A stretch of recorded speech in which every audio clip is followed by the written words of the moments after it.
Alléluia. Amen. Que le Seigneur vous bénisse. Nous allons prendre place dans la maison de Dieu. Nous allons maintenant passer à la parole de Dieu. Je vous salue tous ce soir dans la présence de Dieu. Que Dieu vous bénisse, même vous qui nous suivez en direct de notre chaîne YouTube, en direct de notre page Église de la Restauration Paris. Que le Seigneur soit dans vos maisons, que le Seigneur vous fasse du bien, que le Seigneur vous visite. Nous allons passer un super moment dans la présence de Dieu qu'on a déjà commencé à passer. Et nous continuons avec cette même ambiance, nous continuons avec cette même vibration, parce que le Saint-Esprit est déjà présent aujourd'hui pour rendre les choses qui étaient impossibles, possibles dans notre vie. Alléluia. Bien aimé, comme les affiches étaient déjà si des réseaux sociaux, vous pouvez comprendre déjà que c'est un culte d'orientation et les dieux vivants nous a mis à cœur de dénommer les cultes que nous faisons. Les dimanches, en règle générale, nous faisons des cultes d'adoration, mais bien aimé, cela ne nous empêche pas, au-delà de l'adoration, d'essayer de nommer chaque culte. Et ce soir, le Saint-Esprit nous a conduit à faire un culte d'orientation. Pourquoi culte d'orientation? C'est par rapport à notre thème que nous allons commencer aujourd'hui et nous allons continuer à traiter ce même thème jusqu'au dimanche prochain. Et nous sommes en train de parler sur les 7 choix les plus importants de la vie. C'est-à-dire, dans la vie, je ne vais pas pendant ces 2 dimanches vous parler de 7 choix, non. Dans la vie, il y a plusieurs choix.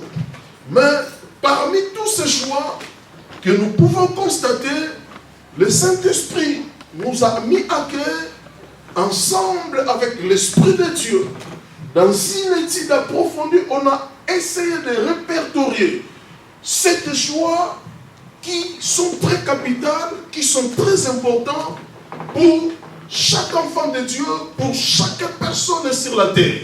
C'est-à-dire, bien aimé, si une vie sur la terre passe à côté de ces 7 choix, rate ces 7 choix, bien aimé, ta vie sera malheureuse. Ta vie connaîtra à chaque fois des zones d'ombre, à chaque fois des sérieuses difficultés, parce que c'est ces 7 choix qui dirigent nos vies, qui dirigent même notre destinée.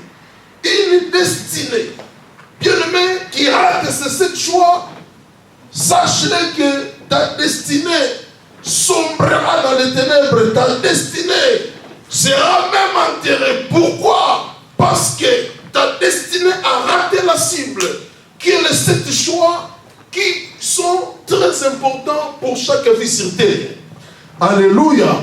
Bien aimé, c'est-à-dire, pendant ces 2 jours, nous allons essayer de prendre les 3 points. Le premier point, je commence déjà à introduire notre message sur les 7 choix les plus importants de la vie. Et le premier grand point, je vais introduire notre thème. Le mot choix vient du grec eklekomai, qui veut tout simplement dire en français élire. Par le choix, nous voyons le terme grec eklekomai qui veut tout simplement dire élire. Et Dieu met la vie est faite des choix. La vie, c'est l'élection qui règne. Dans la vie, c'est l'élection qui dirige. Le matin, quand nous nous réveillons, nous faisons des choix pour la journée. Nous faisons des choix sur comment nous allons passer cette journée. Nous faisons des choix même pour s'habiller. Nous faisons des choix. Ah, je mettrai ça. Je mettrai ça. Et je dois associer avec cet élément pour paraître beau, pour paraître belle. Et bien aimé, c'est-à-dire l'élection contrôle notre vie. L'élection influence, les choix influencent même notre destinée. Les choix influencent nos vies. Et bien aimé, on ne peut pas passer toute une journée sans faire des choix. On fait les choix de l'alimentation. On fait même parfois les choix de l'eau, de la graine que nous allons mettre, que nous allons utiliser. C'est-à-dire la vie est faite des choix tout au long de notre vie sur terre. La vie nous conduira à faire que des choix, que des choix, que des choix. Alléluia. Amen. L'élection n'est pas seulement pour choisir des leaders politiques. L'élection se fait aussi dans notre intelligence. L'élection se fait aussi dans notre subconscience. L'élection se fait aussi dans la profondeur de nos pensées pour dégager un style de vie que nous voulons mener, pour dégager des comportements à adopter face aux multiples problèmes que nous allons rencontrer dans la vie. Et le global qui veut dire Élie, pour parler tout simplement du mot choix. Et bien aimé, faire de bons choix conduira notre vie à la percée, et faire de mauvais choix conduira notre vie à la fossée, et faire des choix au milieu fera que notre vie soit au milieu. Notre vie n'est pas trop en bas, mais notre vie ne décollera pas non plus lorsque des choix que nous faisons, ces choix ne sont pas vraiment accompagnés de l'intelligence de Dieu. Alléluia. Les 7 choix les plus importants de la vie. Pourquoi 7? Le 7, c'est le chiffre de la perfection. Pour perfectionner notre vie sur terre, on a besoin de faire ces 7 choix. Le chiffre 7, c'est le chiffre de l'achèvement.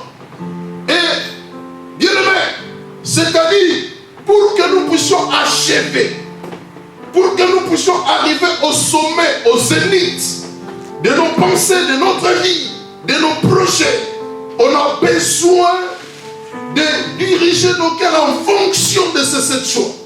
C'est les 7 choix qui vont gérer notre futur. Les 7 choix, c'est les 7 choix du futur. Les 7 choix, c'est les 7 choix de la vie même. Les 7 choix du progrès. Les 7 choix qui fera que notre vie sorte bien aimé de l'eau. Qui fera que nous puissions sortir la tête de l'eau. Et sans ces 7 choix, notre vie, bien aimé, va stagner. Notre vie ne va pas décoller. Notre vie sera, bien aimé, toujours au plus bas niveau. Mais le Seigneur veut nous parler de ces choses pour nous rendre d'abord conscients et de nous responsabiliser par rapport à notre marche sur la terre. On aura des femmes, on aura une femme, on aura des enfants, on aura des petits-enfants. Et si, bien aimé, nous ratons la cible, parce que les 7 choix, c'est le socle même pour la réussite de la vie. Et si nous ratons cela, nous détruisons notre avenir, nous détruisons l'avenir de nos enfants, nous détruisons l'avenir de nos petits-enfants, et nous détruisons toutes les lignées qui est notre descendance. Tout sera noyé dans l'eau, parce que nous qui vivons, nous faisons mal des choix. Alléluia. Amen. Alléluia. Amen. Bien aimé, là j'essaie de nous mettre l'eau dans la bouche afin de comprendre ce que Dieu veut nous communiquer pour ce culte. Il y a des catégories de choix dans le deuxième point. Lorsque nous parlons sur des choix, il y a des catégories de choix. Je suis dans le deuxième point. Il y a des catégories de choix dans la vie. Des choix, il y en a toujours des catégories. Dans la première catégorie, il y a des choix imposés. Il y a des choix imposés, c'est-à-dire il y a des choix que nous, on ne fait jamais. Il y a des choix que Dieu fait déjà à la place de l'homme. Il y a des choix qui ne nécessitent pas notre intelligence, qui ne nécessitent pas notre participation, ni notre contribution. Et pour ces choix, Dieu n'a pas demandé notre avis. Dieu n'a pas demandé notre pensée. Dieu n'a pas demandé une petite idée de notre part. Dans la première catégorie de choix, nous les appelons des choix imposés. Dans le monde, il y a d'abord des choix imposés. Je vais vous parler de ces 5 choix imposés. De ces 5 choix que l'homme ne fait pas. C'est-à-dire, on se retrouve déjà dedans. On se retrouve déjà avec ça. Nous vivons déjà avec ça. On ne sait pas à quel moment cela a commencé. On ne peut pas comprendre non plus. Et c'est des choses que Dieu nous impose déjà. Il y en a 5. Le premier choix imposé par Dieu, le choix de sa famille. Il y a une expression qui dit on ne choisit pas sa famille. Pourquoi on ne choisit pas sa famille?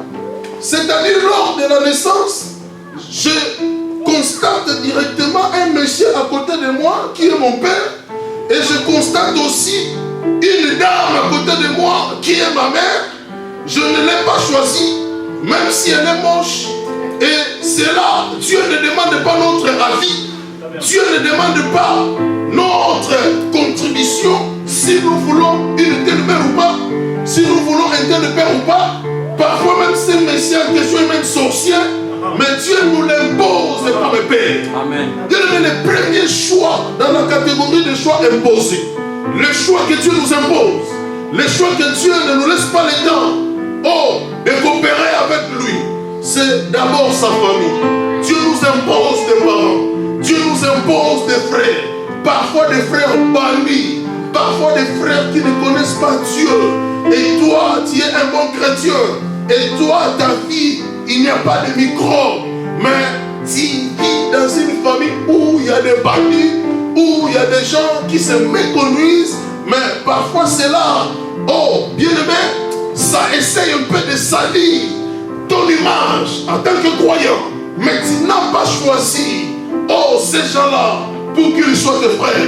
Tu n'as pas choisi, ces filles-là, pour qu'elles soient tes sœurs. Mais Dieu nous impose directement une famille. Alléluia. Amen. Dieu nous impose directement une famille.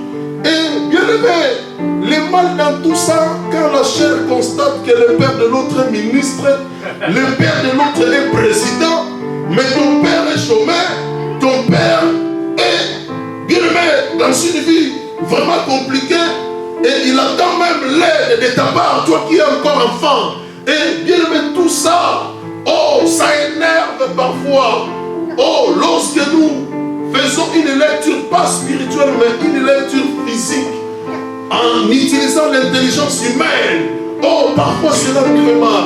Pourquoi Dieu ne m'a pas mis dans une telle famille? Pourquoi Dieu n'a pas permis que je sois dans notre famille-là? Parce que là-bas il y a des milliardaires, parce que là-bas il y a des présidents.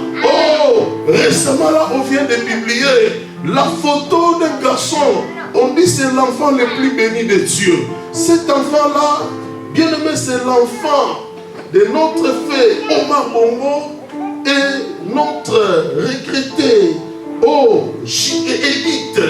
Bien aimé, c'est-à-dire un enfant qui est né dans une union. Son père est président du Gabon, sa mère est présidente du Gabon, son grand-père, Sassou, est président au Congo-Brazzaville, et son père décède. Il y a Ali Bongo, son grand frère devient encore président. Donc un enfant, on dit c'est l'enfant béni de Dieu. Son grand-père était président, son grand-père président jusqu'à présent, son grand frère président jusqu'à présent au Gabon. Son père fut président au Gabon, sa mère, présidente au Gabon, et sa mère, fille d'une présidente à Brazzaville. Et bien aimé, on dit cet enfant c'est l'enfant béni de Dieu. Il n'a pas choisi de naître dans une telle famille, mais Dieu, lui a imposé une famille. Dieu lui a donné une famille, et cette famille lui donne des avantages pour réussir dans la vie. Et bien aimé dans le Seigneur, spirituellement, on ne peut jamais condamner Dieu, parce que la Bible dit qu'il fait chaque chose pour un but. Il sait pourquoi il t'a introduit dans cette famille-là. C'est toi qui es l'étoile pour cette famille-là. C'est toi qui es l'étoile pour le bien de cette famille-là. Donc le choix de sa famille, c'est le premier choix imposé. C'est le premier choix que le monde ne fait pas, que l'homme ne fait pas. Parfois on envie les autres parents, parfois on envie les sœurs des autres qui voyagent à Dubaï, qui font le tour du monde, qui achètent des maisons, qui construisent des villas au pays. Mais parfois, bien aimé dans le Seigneur, tes sœurs sont dans la maison parentale. Et bien aimé, la vie est difficile. Le choix de la famille, c'est le choix que Dieu nous impose. C'est le choix qu'on ne fait jamais. Alléluia. Deuxième choix imposé par Dieu, c'est le choix de son pays. Dieu, bien aimé, nous impose déjà un pays à la naissance. Nous naissons déjà avec un pays. Dieu nous met dans un pays. Il a permis aux autres de trouvé leur naissance en Israël et les autres en France, et toi et moi en Afrique, Dieu nous impose un continent, Dieu nous impose un pays, Dieu nous impose une nation. Personne ne choisit son pays. Alléluia. Amen. Personne ne choisit son pays. Même avec nos papiers français, lorsque nous remplissons des formulaires, parfois on demande les départements. Si tu es coincé, tu ne peux pas mettre 95 là où je vis, mais je suis obligé de mettre 99 pour dire français, mais d'origine africaine. Alléluia. Amen. Donc, et bien aimé dans le Seigneur, c'est-à-dire, même si tu as pris une autre nationalité, mais bien aimé, la nationalité initiale du départ se colle toujours à nous. Amen. Se colle toujours à nous pour dire qu'on ne choisit pas son pays, qu'on ne choisit pas une nation. C'est Dieu qui donne une nation à chacun. Il a donné le Mali aux uns, il a donné le Congo à moi, il a donné le Cameroun à notre frère Claude, et il lui donne encore les autres pays. Bien aux autres personnes, c'est le deuxième choix qu'on ne fait pas. Parfois on se dit, ah, pourquoi je n'étais pas né américain? Que je sois déjà américain, donc je vis déjà à Los Angeles. Alléluia. Pourquoi je ne suis pas né déjà français, je sois déjà à Paris? Et c'est toutes ces questions-là que nous essayons de questionner notre mémoire. Mais notre mémoire aussi a des limites, n'a pas de réponse à toutes les questions. Mais bien aimé, lorsque nous ouvrons la Bible, Dieu a la réponse à toutes les questions du monde. Alléluia. Il fait des choses dans sa souveraineté. Oh, il fait chaque chose pour un but. Dieu nous impose une nation. Dieu nous impose un pays. Alléluia. Troisième choix qu'on ne fait pas de sexe. Personne ne choisit son sexe. Personne ne choisit le sexe masculin ou le sexe féminin. Le choix en troisième position qu'on ne fait pas, c'est le sexe. Personne ne choisit son sexe. Alléluia. Donc, c'est-à-dire, on se rend compte déjà à l'âge de 6, 7, 8 ans, on se rend compte, oh, je suis un garçon. Ce n'est pas que tu es devenu garçon. Tu es né garçon, mais tu étais bébé, tu ne savais pas. Mais à 5, 6, 7 ans, tu constates que, oh, je suis garçon. Oh, je suis une fille. Alléluia. C'est des choses qu'on ne choisit pas. Quatrième chose, on ne choisit pas la couleur même de sa peau. Il y a des gens, on peut être tous africains, mais il y a des gens qui naissent un peu clairs, les autres foncés, les autres encore très noirs. Et bien le monde ne choisit pas la couleur. Alléluia. Et ceux qui sont mécontents, parfois essaient de modifier leur peau, de modifier leur couleur, en faisant des choses pour prendre la couleur de son choix. Parce qu'au départ, même la couleur de sa peau, on ne change pas la couleur. On ne choisit pas la couleur. Et cinquième et dernière chose, selon 1 Corinthiens chapitre 9, le verset 16, c'est là où nous parlons du sacerdoce. 1 Corinthiens chapitre 9, le verset 16, l'apôtre Paul ouvre une pensée et c'est à nous de comprendre où il va avec sa logique. L'apôtre Paul dit, si j'annonce aujourd'hui l'évangile, ce n'est pas pour moi un sujet de gloire, parce que la nécessité m'en est imposée. Nous sommes dans 1 Corinthiens chapitre 9, le verset 16. Il dit, j'annonce l'évangile, ce n'est pas pour se faire grand, ce n'est pas pour tirer les honneurs du monde, mais je l'ai fait parce que la nécessité m'en est imposée. Lors d'une émission télé, le journaliste a pris le culot de me poser la question, mais pourquoi ne pas se présenter seulement pasteur, mais tu t'es présenté docteur? Oh, pourquoi tu aimes qu'on t'appelle pasteur, tu aimes qu'on t'appelle docteur, et tu n'aimes pas trop qu'on t'appelle pasteur? Je dis, ce n'est pas question d'aimer, et ce n'est pas question de ne pas aimer. Et dans Ephésiens chapitre 4, le verset 11, Dieu a réparti déjà l'Église en établissant les 5 ministères. Et dans ces 5 ministères, ce n'est pas à nous de choisir. C'est vrai, aujourd'hui, les gens choisissent les ministères prophétiques parce que ça sonne bien. Ça fait joli à prononcer, je suis prophète. Et les gens aiment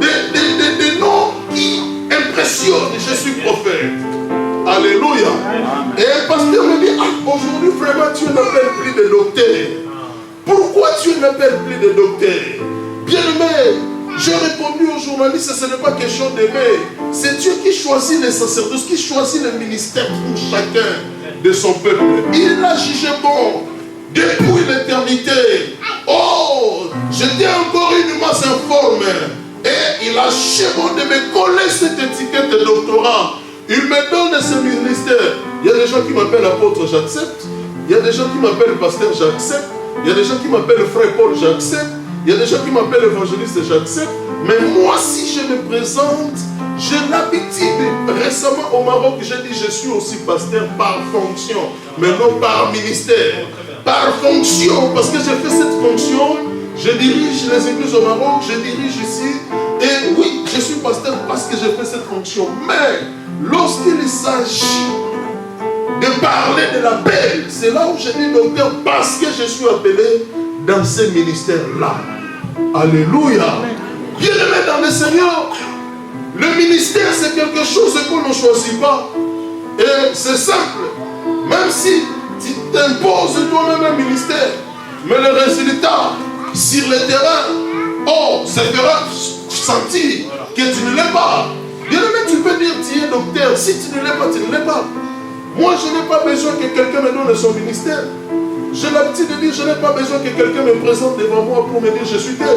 Si je t'écoute 2 minutes, je sais que c'est un apôtre. Si je t'écoute 2 minutes, je sais que c'est un docteur. J'arrive, j'ai fait une expérience, j'arrive dans un pays nouvellement, je me suis présenté seulement, j'ai dit je suis frère Paul. Ah frère, mais je suis serviteur de Dieu, je prêche. Et bien aimé, je suis resté pendant plusieurs mois sans prêcher. Le jour où le pasteur décide de me laisser prêcher, j'ai fini de prêcher, le pasteur vient, il m'avait présenté frère Paul. J'ai fini de prêcher quand il a pris le micro. Il est venu, il dit merci docteur Paul. Alléluia. Amen. Bien aimé, c'est-à-dire, écoutez déjà la personne de 2, 3, 4 minutes. Moi, je vois tout de suite son ministère. S'il est prophète, je sais que c'est un prophète. S'il n'est pas prophète, je dirais non, bon. Il aime seulement ses noms, mais il ne l'est pas. Alléluia. Amen. Alléluia. Amen. J'arrive dans une église, on appelle le pasteur apôtre. Je dis non, mais il n'est pas apôtre. Le pasteur que moi j'ai écouté là, c'est un pasteur. Il n'est pas apôtre, il est pasteur. Amen. Tu peux avoir 3000 églises. Si tu es pasteur, tu es pasteur. Ce n'est pas le nombre des églises qui nous fait passer du ministère pastoral au ministère apostolique. Non, pas du tout. Alléluia. Alléluia. J'ai des églises au Maroc, mais je suis toujours docteur. Je ne suis pas apôtre. Amen. Alléluia. Amen. Bien-aimé, c'est-à-dire le ministère, c'est un choix qu'on ne fait pas. C'est un choix qu'on ne se fait pas. Tu as dit à Jérémie, lorsque tu étais encore dans le ventre de ta mère, je te connaissais et je t'avais déjà établi prophète des nations. C'est-à-dire, depuis que tu étais dans le ventre de ta mère, tu étais encore une masse informe, mais même si elle te voyait, je te connaissais et je t'avais déjà établi prophète des nations. Le ministère, on n'a pas choisi. D'ailleurs, si on choisissait, je vous dis déjà clairement, je n'allais pas accepter. Si Dieu nous laissait le choix, oh, tout de suite c'est non. Amen. Je préférerais être chrétien, je viens à l'église, mais pas ministre de Dieu, pasteur, docteur. Là, non, pas du tout. Alléluia. Et bien aimé, nous tombons maintenant dans la deuxième catégorie de choix. C'est le choix.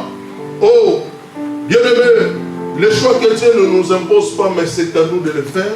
C'est là où je vais commencer à parler sur les 7 choix les plus importants de la vie. Il y en a 7. Premier choix le plus important de la vie, le choix de Jésus-Christ. Bien aimé, le premier choix dans toute la vie, le premier choix le plus important, il n'y a pas un choix qui dépasse celui-ci. Il n'y a pas un choix qui égale celui-ci. Le premier choix de la vie, le plus important que nous devons faire, choix de Jésus-Christ. Bien-aimé dans le Seigneur, il n'y a pas la meilleure des choix. Il n'y a pas le meilleur des choix à faire dans le monde si ce n'est que le choix de Jésus-Christ. Bien-aimé, choisis Jésus. S'il y a un premier choix qu'il faut faire, une fois pris conscience des choses, une fois grandi en sagesse, en intelligence et en maturité, là, le premier des choix que, bien-aimé, que le monde doit faire, c'est le choix de Jésus-Christ. Bien-aimé, que sera-t-il à un homme de gagner le monde entier s'il perd son âme, s'il perd Christ? Amen. L'apôtre Paul dit, tout ce qui était pour moi des gains, je les ai regardés comme une perte à cause de la connaissance de Jésus. Je l'ai regardé comme de l'amour afin de gagner Christ. Amen. Afin de gagner Christ, tout ce qui était pour lui comme des gains, pour lui comme de bonnes choses, l'apôtre Paul a accepté de les sacrifier. L'apôtre Paul a accepté d'abandonner tout cela afin de gagner Christ. Bien-aimé, la bataille de la vie ne consiste pas d'abord à chercher de l'argent. La bataille de la vie ne consiste pas d'abord à améliorer ta condition de vie, à améliorer la vie de tes enfants. Mais la grande bataille de la vie consiste d'abord à gagner Christ, consiste d'abord à avoir Christ, consiste d'abord, bien-aimé, à avoir ces cadeaux précieux de Dieu à l'humanité. Cet héritage que Dieu a donné aux nations, cet héritage, c'est Jésus-Christ. Bien-aimé, celui qui a Jésus a tout. Celui qui a Jésus a des avions. Celui qui a Jésus a des maisons. Celui qui a Jésus a l'argent. Celui qui a Jésus a tout. Pourquoi? Parce que tout se trouve en Christ. Celui qui a Christ, il a l'or, il a l'argent. Parce que l'or et l'argent appartiennent à Dieu. Les voitures appartiennent à Dieu. Les maisons appartiennent à Dieu. L'élévation appartient à Dieu. Le succès appartient à Dieu. La gloire appartient à Dieu. Le premier choix, le plus important de la vie, c'est le choix de Jésus-Christ. Si tu n'as pas encore fait ce choix, bien-aimé, je t'invite, bien-aimé, je te conseille à faire ce choix de la sagesse, à faire ce choix de la vie, à faire ce choix du progrès, à faire ce choix de la paix. Pour la paix de ton âme, pour la sécurité de ton âme, bien-aimé, tu as besoin, pas d'abord de l'argent, parce que tu peux avoir de l'argent et mourir. Mais bien-aimé, celui qui a Christ ne meurt pas. Quand bien même il meurt physiquement, mais il dort. Alléluia. Pourquoi? Parce que Jésus en toi ne peut pas mourir. Celui qui a Christ a la vie que la Bible appelle la vie éternelle. Amen. Il y a des gens qui ont l'argent mais qui ne dorment pas la nuit. Mais bien aimé, le fait d'avoir Christ, il y a la paix. Le fait d'avoir Christ, il y a la tranquillité. Le fait d'avoir Christ, il y a l'esprit apaisé. Pourquoi? Parce que tu as Dieu, le créateur du ciel et de la terre. Il s'appelle Jésus-Christ. Alléluia. Jésus-Christ, bien aimé. C'est le premier choix le plus important de la vie. Bien aimé dans le Seigneur, il n'y a rien qui dépasse Christ dans la vie. Il n'y a rien qui est plus que Jésus dans la vie. Il n'y a rien de grande valeur dans ce monde. Bien aimé dans le Seigneur, si ce n'est que Jésus-Christ. C'est-à-dire le meilleur cadeau de Dieu à l'humanité, c'est Jésus. La chose la plus précieuse que Dieu a donnée à l'humanité, c'est Jésus. Bien aimé, l'héritage, qui ne finira jamais dans notre vie, c'est Jésus-Christ. La paix éternelle dans la vie, c'est Jésus-Christ. La sécurité éternelle de l'univers, c'est Jésus-Christ. La joie de vivre, bien aimé, c'est Jésus-Christ. Bien-aimé, quitte le système de pensée qui nous met dans une cage, qui nous condamne. Et cela fait que nous puissions rester sur place sans faire les grands progrès de la vie. Mais bien-aimé, sortons de notre zone de confort pour faire le choix de Jésus.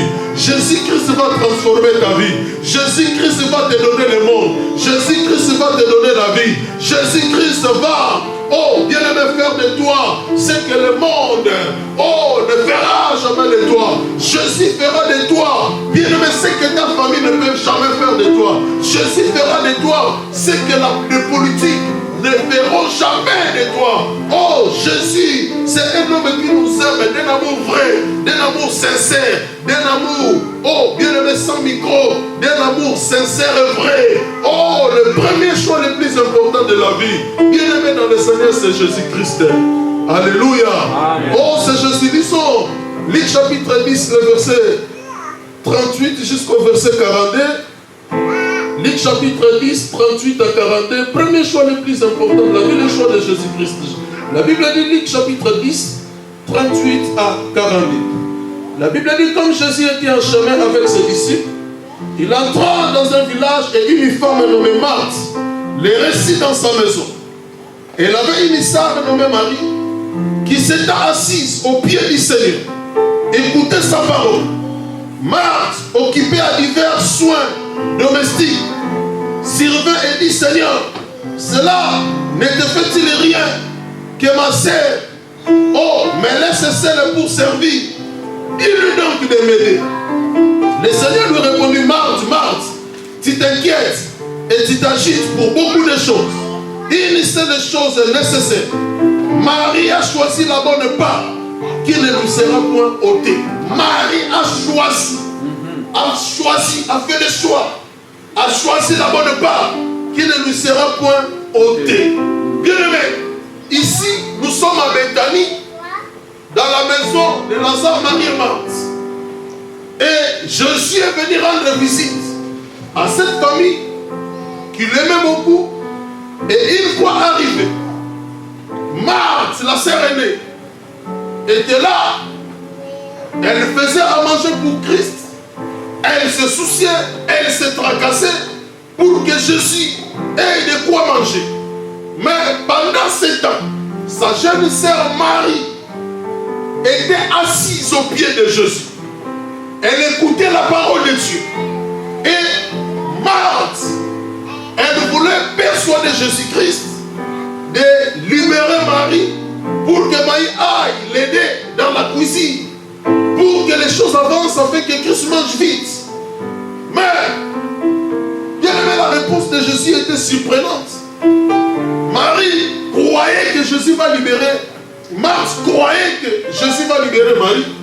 Mais Jésus dit à Marthe, Marthe, Marthe, tu t'agites pour rien.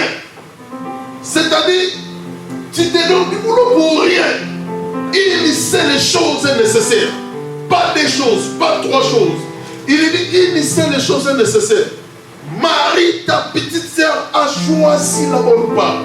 Et la question que moi, je pose à nos internautes en même temps qu'ils nous suivent, c'est quoi ce que Marie avait choisi? Marie avait choisi quoi? Le choix de Marie, c'était le choix de l'esprit. Le choix de Marie, c'était le choix de la vie. Marie avait fait le choix de la parole. Amen. Amen. Parce que Marie ne voyait pas Christ. Marie voyait ce que Jésus portait, ce que Jésus dégageait, ce que Jésus libérait. Et Jésus à Bethanie, dans la maison de Marthe, Lazare et Marie, il libérait la parole. Il a porté son Dieu. Il a porté la parole. Oh, la parole, c'est Dieu lui-même. Jean chapitre 1, le verset 1. La parole, c'est Dieu. Et Marie avait choisi la parole. C'est-à-dire, Marie avait choisi Christ. Amen. Parce que la parole, c'est Christ lui-même. Oh, Jésus a compris que Marie a fait un bon choix. Marie a choisi une bonne part. Jésus a salué le choix de Marie. Jésus avait apprécié le choix qu'avait fait Marie. Mais par contre, ce même Jésus était mécontent, était contre que le choix que Marthe avait fait, le choix de la terre. Oh, mais Marie avait choisi, avait fait le choix du ciel, le choix des choses spirituelles, le choix de Dieu, le choix de la vie, le choix de l'éternité, le choix qui oriente, le choix qui redresse une vie. Bien aimé, parce que vous devez comprendre une chose, celui qui s'attache à la parole, celui qui choisit la parole, celui qui choisit Christ. Bien aimé, en Christ il y a le monde, en Christ il y a tout, en Christ il y a des richesses, en Christ il y a des trésors. Alléluia. En Christ il y a tout. Bien aimé, on peut faire. Oh, il est dit, quelqu'un qui suit Christ et quelqu'un qui suit les richesses. Mais celui qui suit Christ, une fois trouvé Christ, les richesses vont le suivre. Mais c'est lui qui a suivi les richesses peut ne pas atteindre ses richesses. Mais celui qui a Christ, une fois trouvé Christ, bien aimé, les richesses vont le suivre. Amen. Amen. Jésus a félicité Marie. Pourquoi? Parce que Marie l'avait choisi. Marie avait choisi la parole. Oh, nous sommes dans Jean chapitre 6, le verset 66 jusqu'au verset 68. La Bible relate l'histoire des apôtres qui suivaient Jésus non par conviction, mais qui suivaient Jésus pour satisfaire leurs intérêts. Et Jésus, une fois compris cela, il a voulu, vraiment passer ses disciples dans les épreuves. Jésus tout de suite a compris, donc ils viennent nombreux parce que je donne à manger. Ils viennent nombreux parce que je fais la multiplication des pains. Ils viennent nombreux parce que je fais ceci. Bon, stop, je vais voir ceux qui me suivent vraiment sans intérêt. Ceux qui me poursuivent sans vraiment gagner quelque chose en retour. Jésus a mis stop à la multiplication des pains. Il ne donnait plus du pain. Il ne faisait rien pour voir ceux qui resteront fidèles à lui. Et Jésus a stoppé tous les miracles en ce temps-là. Dans le livre de Jean chapitre 6. Parce que le livre de Jean, vous devez comprendre, c'est le livre qui parle de la divinité de Jésus-Christ. C'est l'unique livre qui présente Christ comme Dieu. Les dieux incarnés. Alléluia. Bien-aimé, Jésus avait stoppé la multiplication des pains et un grand monde était parti. Il avait perdu beaucoup de gens. Mais il constate que les 12 étaient toujours fidèles à lui. Il continue à le suivre. Et Jésus a posé la question pour savoir est-ce qu'ils me suivent tout en sachant que je dois multiplier les pains peut-être demain, ou ils me suivent vraiment parce qu'ils m'aiment. Et Jésus a dit, mais vos frères sont partis, vos sœurs sont rentrées, mais que faites-vous là? Pourquoi ne pas rentrer avec vos frères? Pierre a pris la parole, il a dit, oh Seigneur, à qui irions-nous? Jean chapitre 6, 68. Seigneur, à qui irions-nous? Car c'est à toi qu'appartiennent les paroles de la vie éternelle. Amen. Alléluia. Amen. Et Jésus a compris que les 12, bien que c'est lui, qui les avait choisis, mais après Jésus a compris que les 12 aussi, avaient fait le choix de l'Esprit, le choix de Jésus-Christ. Ils ont choisi Jésus-Christ à la place du Père. Amen. Alléluia. Pierre a dit, à qui irions-nous, car c'est à toi qu'appartiennent les paroles de la vie éternelle. Alléluia. Bien aimé, le premier choix de la vie, c'est le choix de Jésus-Christ. Ephésiens 5, 16, la Bible dit, rachetez le temps, car les jours sont mauvais. Racheter le temps, c'est-à-dire choisir Christ. Racheter le temps, c'est-à-dire, sois en paix avec Christ. Racheter le temps, venir marche avec Christ. Racheter le temps, veut tout simplement dire, sois vraiment avec Jésus. Racheter le temps, celui qui a racheté ce temps, c'est celui-là qui a compris que je dois recevoir Jésus dans ma vie. Je dois faire le choix de Jésus dans ma vie. Celui qui n'a pas encore fait le choix de Jésus dans sa vie, il n'a pas encore racheté le temps. Il n'a pas encore compris la notion du temps. La notion du temps est très importante. Si le roi David a dit, Seigneur, apprends-moi à bien compter les jours. David voyait le temps. Et dans le temps, nous devons bien compter les choses avec sagesse, parce que le temps passe vite. Et lorsque le temps passe, le temps ne recule pas. Le temps ne revient plus en arrière. Ça passe et ça passe pour toujours. Une minute perdue, c'est perdu pour l'éternité. Alléluia. Le premier choix de la vie, c'est le choix de Jésus. Guide les enfants à choisir Christ. Amène les enfants à choisir Jésus. Influence les enfants à choisir Jésus. Influence ton couple. Influence ton partenaire à faire le choix de Jésus. Influence ta famille à faire le choix de Jésus. C'est le premier choix le plus important de la vie. Amen. Le deuxième choix, là où je vais m'arrêter, et le dimanche prochain, on va finir les 50 choix les plus importants de la vie. Le deuxième choix le plus important de la vie, c'est le choix de son église. Le choix de son église. C'est le deuxième choix le plus important de la vie. Bien-aimé dans le Seigneur, le choix d'une église, c'est le deuxième choix. Pourquoi deuxième? Peut-être que vous ne comprenez pas bien. Amen. Peut-être que vous ne comprenez pas bien. Mais écoutez-moi attentivement. L'église peut détruire une nation. L'église peut détruire un homme. L'église peut détruire une famille. L'église peut détruire un couple. L'église peut détruire les enfants. Alléluia. Bien aimé, nous allons dans des églises par ressentiment. Nous dirigeons dans des églises parce que nous voyons il y a la foule là-bas. Et comme il y a la foule, et nous préférons aller.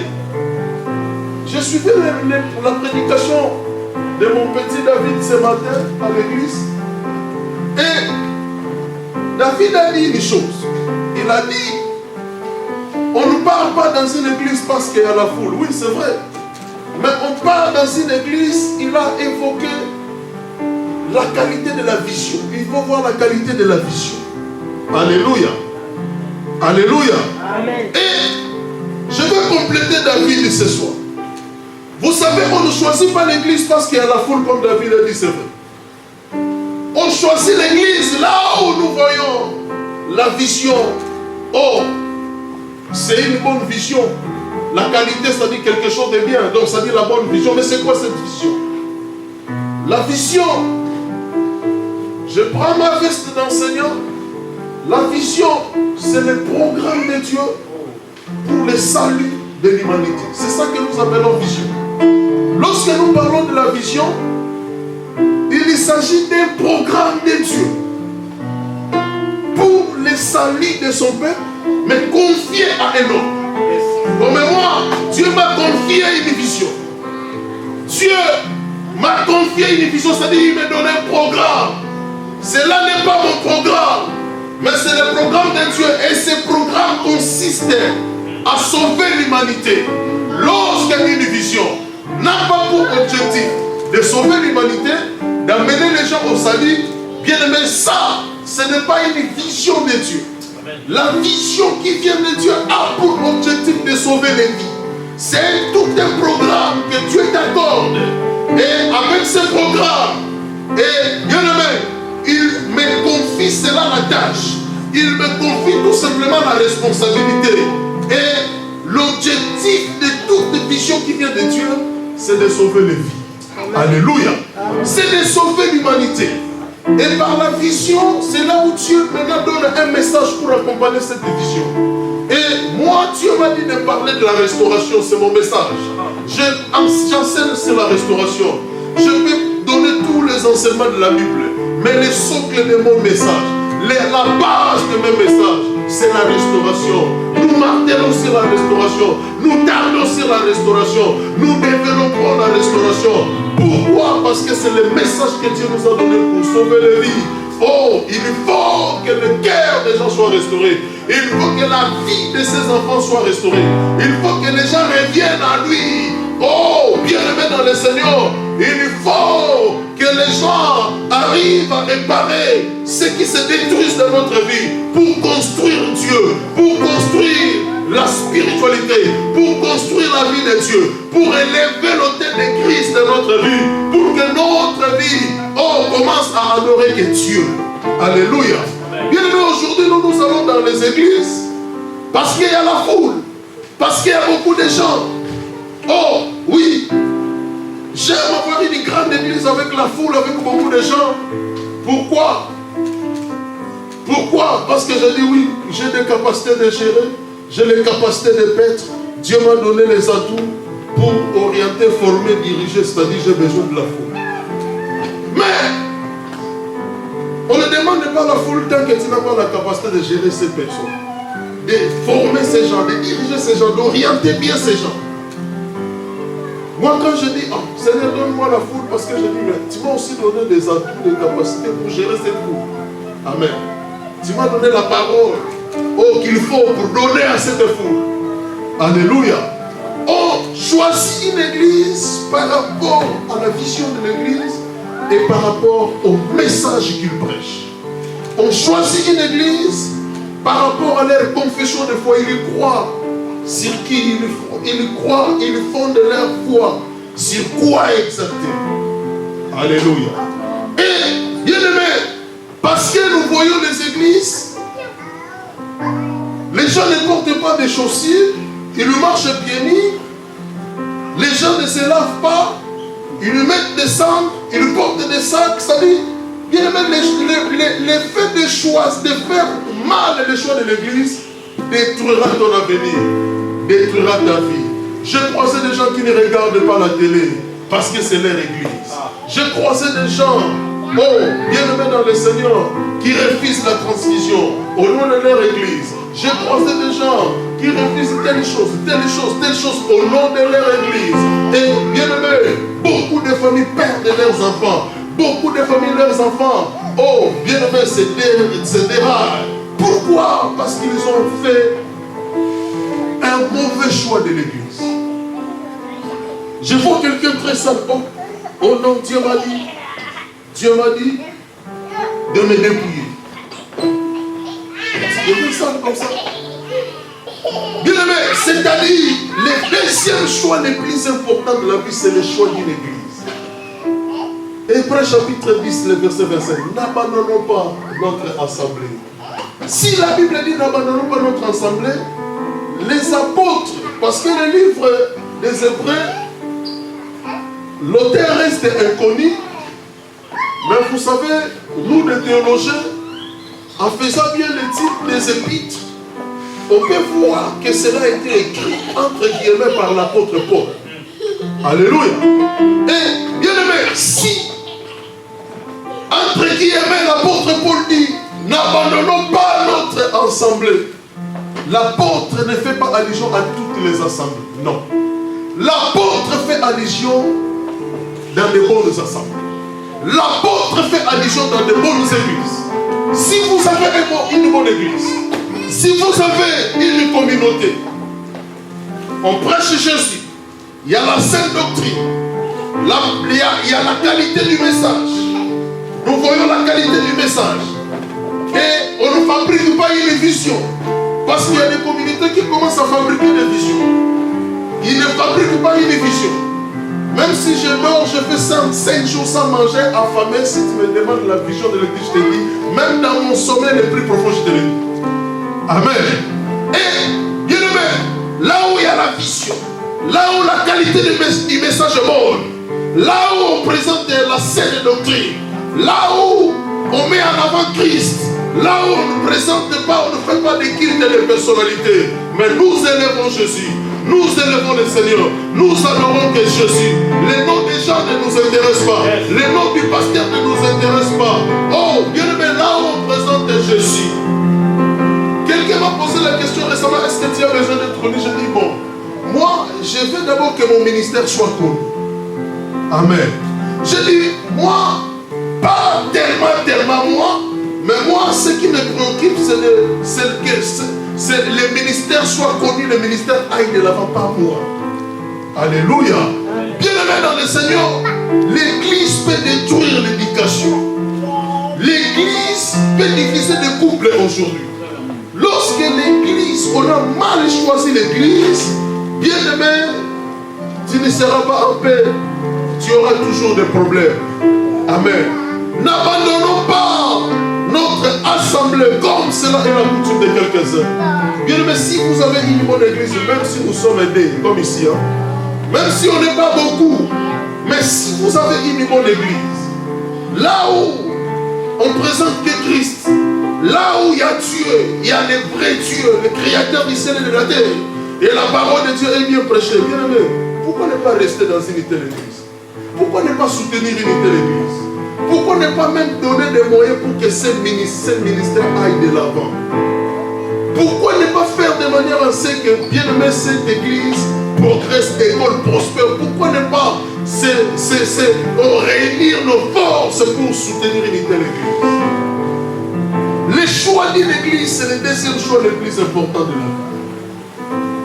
On avait des enfants qui priait bien, qui aimait Dieu, qui vraiment avait une bonne vie, mais après avoir embrassé d'autres églises, d'autres connaissances, d'autres dieux, oh bien-aimé, ici en Europe, on constate que la vie de beaucoup de nos jeunes sont détruits. Parce que, bien-aimé, ils ont mangé ce qu'à l'enseignement nous appelons des coloquins sauvages, c'est-à-dire des mauvais enseignements. Amen. Des coloquins sauvages qui amènent la mort dans les pauvres, qui amènent la mort de l'église, qui amènent la mort dans nos familles, qui amènent la mort dans nos vies. Oh, bien-aimé, Jésus avait donné les conseils aux disciples. Pendant qu'il marchait, il dit, oh, fais attention. Oh, fais attention aux enseignements des pharisiens. Alléluia. Bien-aimé, Jésus avait dit, fais attention aux enseignements des pharisiens. Pourquoi? Parce qu'il y a des églises qui présentent leur Jésus, qui est autre que notre Jésus. Il y a des églises qui présentent autrement le salut. La Bible dit le salut ne se trouve à aucun autre nom. Dans le ciel, sur la terre et sous la terre, le salut est donné à un seul nom, c'est-à-dire le nom de Jésus-Christ. Amen. Amen. Oh, pour qu'une femme soit sauvée, ça dépend. Si elle est obéissante à son mari peut lui donner le ciel. Ah, bien-aimé, choisis bien les églises. Amen. Amen. Dieu merci, l'église fait de la restauration Paris. Là, même Satan sait que c'est une bonne église. Même Satan sait que là-bas il y a la bonne doctrine. Même Satan sait que là-bas là-bas ça va. Amen. Amen. Je peux même vous rassurer. Alléluia. Amen. Et vous les connaissez aussi. Amen. Amen. Bien aimé, voilà ce que Dieu a permis que nous puissions traiter aujourd'hui. Le dimanche prochain, nous allons continuer pour voir le troisième choix le plus important de la vie jusqu'au 7e. Et c'est le dimanche prochain que nous allons finir. Amen. Tenons-nous debout. Tenons-nous debout. Tenons-nous debout. Demande à Dieu de te faire grâce. Demande à Dieu de t'aider. Demande à Dieu, oh, de te faire grâce pour que tu choisisses Christ, pour que tu choisisses Jésus-Christ. Commence à prier le Seigneur. Seigneur, je prie pour tes enfants, je prie pour ton peuple. Oh Dieu, même tes enfants qui sont avec nous sur les réseaux sociaux, sur YouTube, sur Facebook. Papa, aide tes enfants à faire un bon choix, à choisir Christ, à faire le choix d'une bonne église. Oh Dieu des armées, pour leur guérison, pour leur croissance spirituelle, pour que leur vie soit préservée. Père éternel, merci. Merci Jésus. Merci Jésus. Bénis tes enfants, Seigneur. Bénis ton peuple, mon Dieu, mon roi. Bénis ton église, Père éternel. Merci, ô Dieu. Merci, ô Dieu. Merci, ô Dieu. Merci, Seigneur. Merci pour la parole.